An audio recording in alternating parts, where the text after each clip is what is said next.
Sharq Turkiston Ma'rif va hamkorlik jamiyatida marhum Mujohid Barat hojimni xotirlash faoliyati o'tkazildi. 2011-yili 3-oyning 5-kuni Sharq Turkiston Ma'rif va hamkorlik jamiyatining o'rinlashtirishi bilan marhum vatanparvar Mujohid Barat hojim vafotining 8 yilligini xotirlash faoliyati o'tkazildi. Faoliyatga Istanbulda yashayotgan Uyg'urlardan ko'p sonda kishi qatnashdi. Jamiyatning bosh naziri Abdulhakimxon Mahsum va bosh katib doktor Alimjon Ataullah marhum Barat hojimning ish izlarini tunishtirib o'tdi. 2003-yili bizningki aramızdan Barat hojim, Mujohid G'ozi Barat hojim ikki cumhuriyetga şahitlik olgan ve onunki fidaisi olgan 1933'teki İslam Cumhuriyeti Qashqarda qurilgan ve şunun bilan birga 1944'te Oljuda qurilgan 2. Sharq Turkiston Islom Cumhuriyetida askar qo'mondan mush vazifalarni o'tagan Mujohid G'ozi Barat hojimninki vafot kunlari mushu. Biz bu yerdan Barat hojimga Cenab-ı Allah'tan rahmet dileymiz. Barat hojimninki igilmez, na hakikat aldıda iginmez, tevirmez, üzünün imanını saklagan, hainlik kılmagan, sitilmagan bu ruhiden biz her zaman ügünümüz. 32 yıl Xitay'nınki turmushda yattı.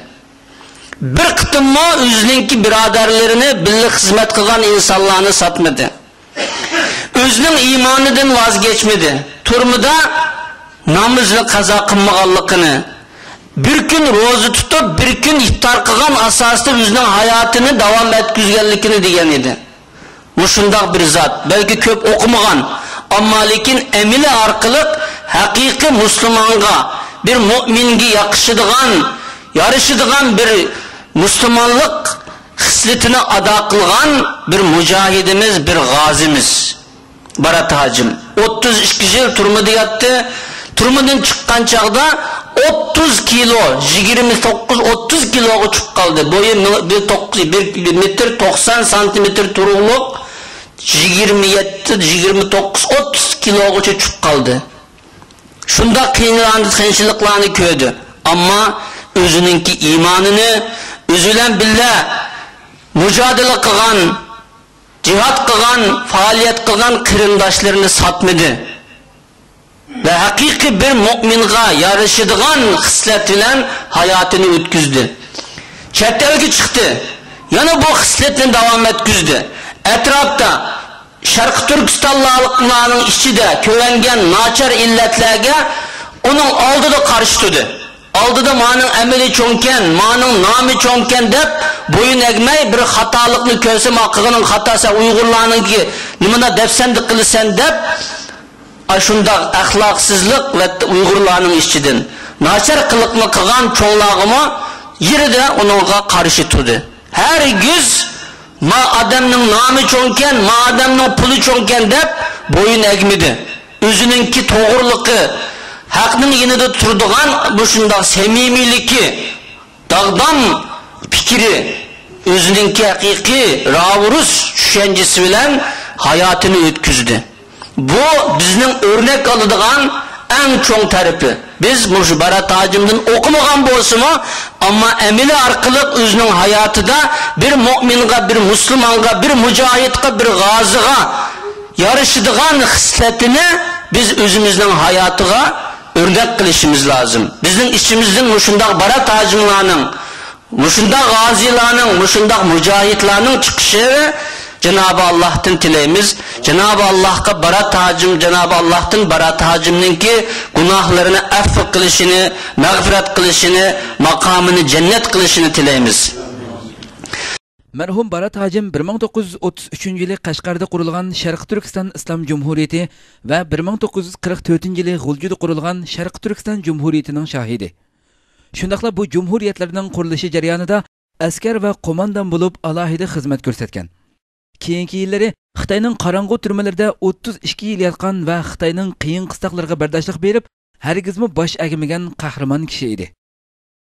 Merhum Barat Hacim türmeden çıqqandan keyinmi hardım taldım demay chet ellarga chiqib vatan davosini dunyoga anglitish yo'lida alohida to'kpi ko'rsatgan. Yaqinqi 100 yil ichida qurilgan ikki jumhuriyatimizning shahidi, g'ozisi va qahramon yigiti Barat Hacim 2003 yili 3-oyning 3-kuni haj qilish uchun Saudiya Arabistonga borgan va Makka shahrida tuyuqsiz vafot bo'lgan.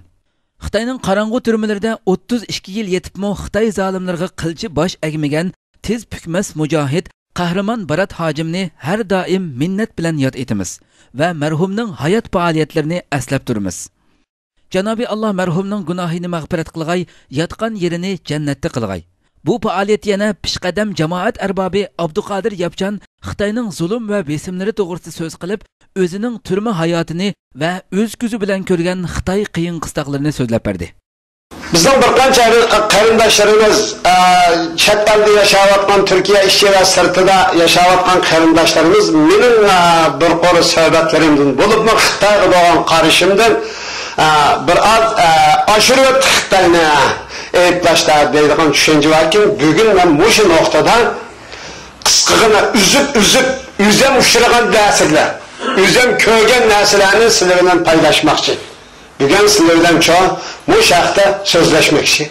Bunu anlap, bu kandağılıp Abdülkadir Ahmet yani Abdülkadir yapacağım düşmanı Xitay bu kadar ölçü olap gitti diyen nesini muşlandığını öyle aldı.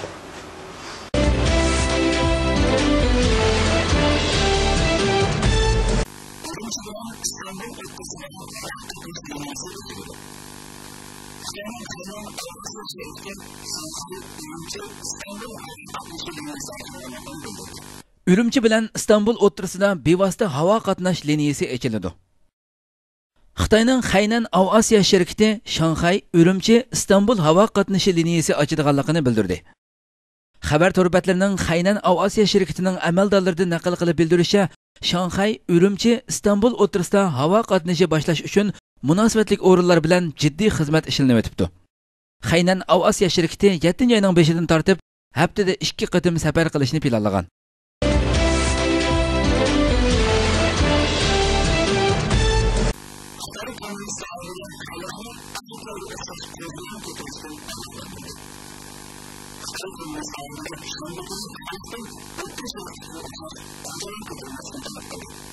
Xitoy kommunist doiralari xalqni arablarga o'xshash qo'zg'olon ko'tarishdan ogohlantirdi.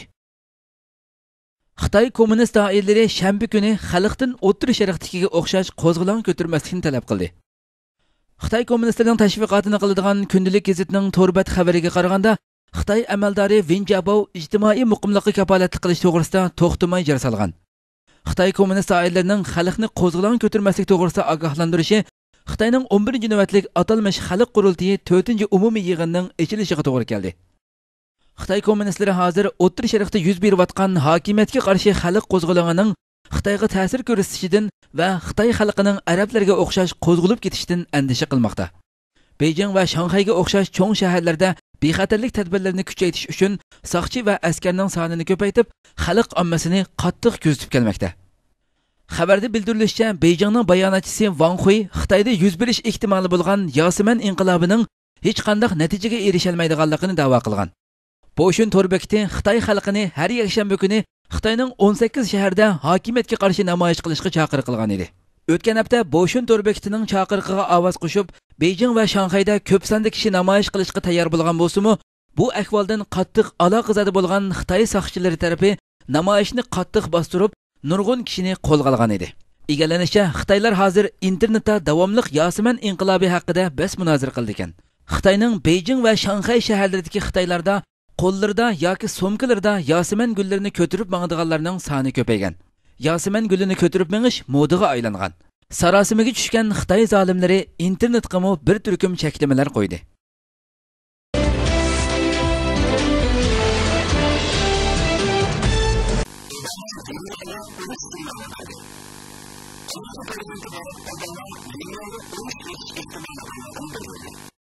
Obama Liviyaga urush signali berdi.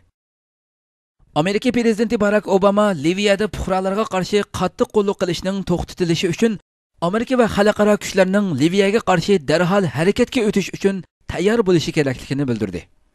Obama Meksika davlat prezidenti Felipe Calderón bilan Oqsaroyda uyushtirilgan axborot e'lon qilish yig'inida Amerikaning Liviya to'g'risida butkul tadbirlarni elish uchun tayyorlanib bo'lganligini bildirdi.